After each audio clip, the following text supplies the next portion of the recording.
Reverend Steve, keeping it simple, we're going to be in Daniel 7, verse 21. And we're still contemplating and understanding where the temple of God is. And I'm laying out my case that the temple of God is within us.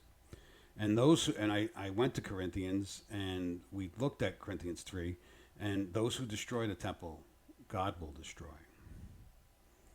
Now, and we understand that God doesn't live in a temple made of stone. The Hebrews talks about that. He lives within us now, right? So if we think and we understand that the things that happened in 70 AD with the temple being destroyed, a temple of Zeus being built there, and now, 2,000 years later, there's another temple there to another god. So I think we have to open our gamut up and understand that there is not going to be a third temple, and the next temple that's going to be desecrated is the temple within us. And we have to understand that the things that were written in Scripture, some of it has already happened. The temple was destroyed, already happened. The desecration of the temple already happened.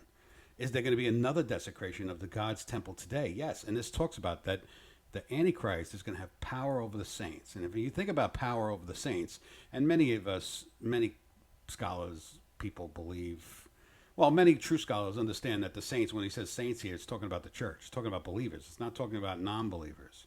And, some people equate this with Israel. It's not. It's saints.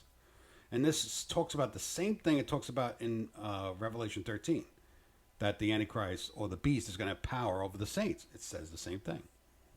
And now in that scripture, everybody in Revelation 13 looks at that and says that is talking about the church. It's talking about believers. Well, some people believe it's the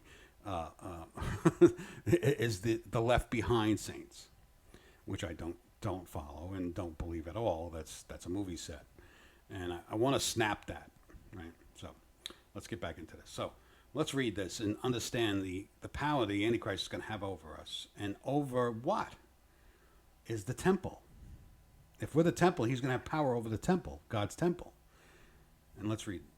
So we're going to be in Daniel 7, verse 21. And I was watching, in the same horn, this is the little horn, the Antichrist, was making war against the saints and prevailed against them. This is not talked about in church. This is why it's deflected and put on Israel. It's because